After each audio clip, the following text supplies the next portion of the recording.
For more tips for motorists who are driving in these wet weather conditions, from our Pretoria studios, we have the Automobile Association of South Africa's spokesperson, Layton. Layton, good afternoon to you. Thank you so much for coming through. And I suppose, generally, let's just look at the do's and don'ts of driving in wet weather conditions.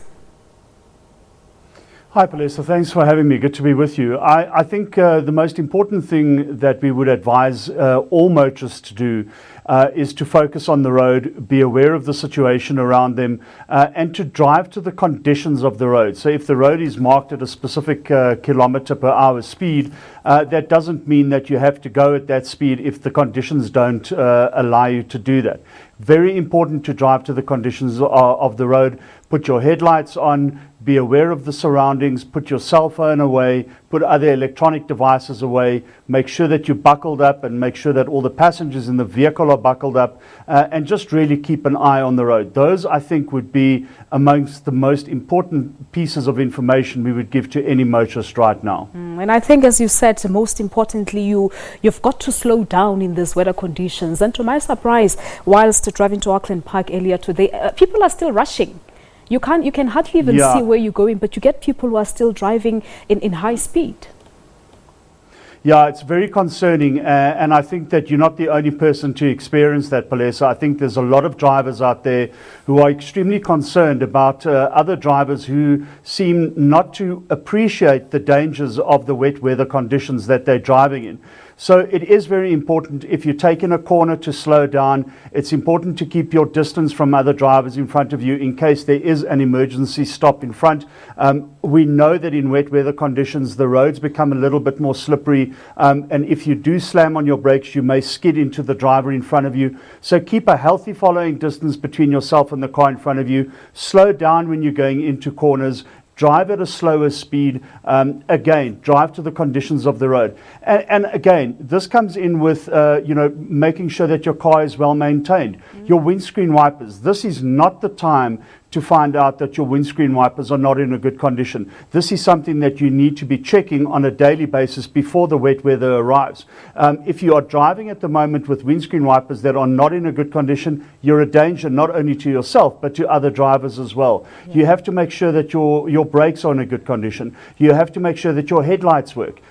When I say wipers, you must make sure that your front and your back wipers are working. And then extremely important, Palesa, and this is something that a lot of people ignore, but if your tires are in a bad condition, you are going to find it very difficult to drive properly in wet weather conditions. If you haven't got any proper tread on your tires, you may aquaplane, and that's when the tread of the tire is too thin to channel away water. You will then skim across the water like a speedboat. You will aquaplane, your car becomes unmanageable. Not the time to find that out. So again, drive slowly. If you've got bad tires, if you can, go fix them, go repair them, go change them this afternoon or tomorrow, but you can't be driving in wet weather on those tires. Very important indeed, the roadworthiness of your vehicle. So the common mistakes, let's just reflect on those common mistakes that motorists make. We've already mentioned the issue of driving in high speed, for example, but what are the other common mistakes that motorists make?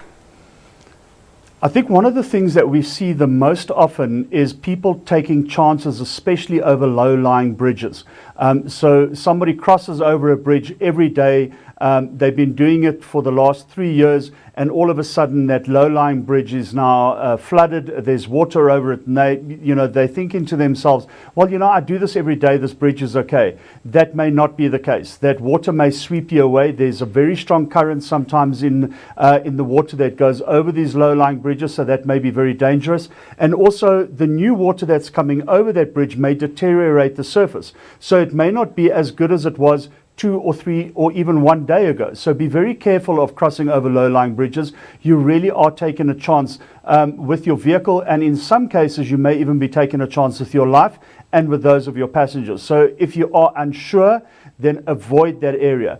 The other thing that we find a lot of people do is that they don't consult maps, they don't consult conditions around the areas that they're going to be driving, and they just think that the same route that they've taken all along is going to be available. And this is particularly tricky, especially because we've got rolling blackouts at the moment. So consult social media, have a look around and see if there's any information you can get about the route you're going to be taking, and avoid those routes that are known to be difficult when it rains, where the water is flooding certain roads or even bridges.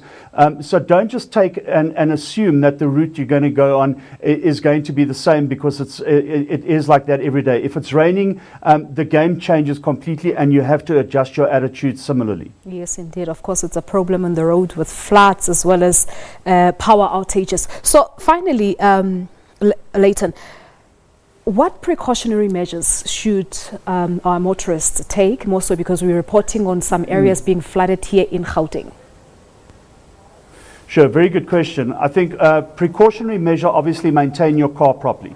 So check your tires, check your windscreen wipers, make sure that your windscreen itself is in a good condition. So those are measures that you need to be taking year round, not only because it's raining, but that's something that you need to do as well. Precautionary measures, avoid those routes that are known to be dangerous, where there's known to be flooding, and don't just assume that that road is going to be good. Stay away from those areas. If you do get into a situation where the water is taking you and your car away, remember that your car is something that can be replaced. Your life is not. If you need to get out of your vehicle and you need to get away from your car, and your car is going to be taken away, then that's what you need to do. Don't stay in your car because you want to save it. Save yourself before you save your vehicle. That's a very important piece of advice. And then I think another piece of precautionary advice that I can give to people is don't take chances. Don't be a hero, and don't think that because the road is wet and because you don't know what the surface looks like, you will be able to negotiate whatever route you want to take. Don't take chances. Your life is not worth it. All right, we'll leave it at that. Thank you so much for talking to us. That's Layton here. He is the spokesperson for the Automobile Association of South Africa. That's AA, sharing with us some tips for motorists, more so in these weather conditions. So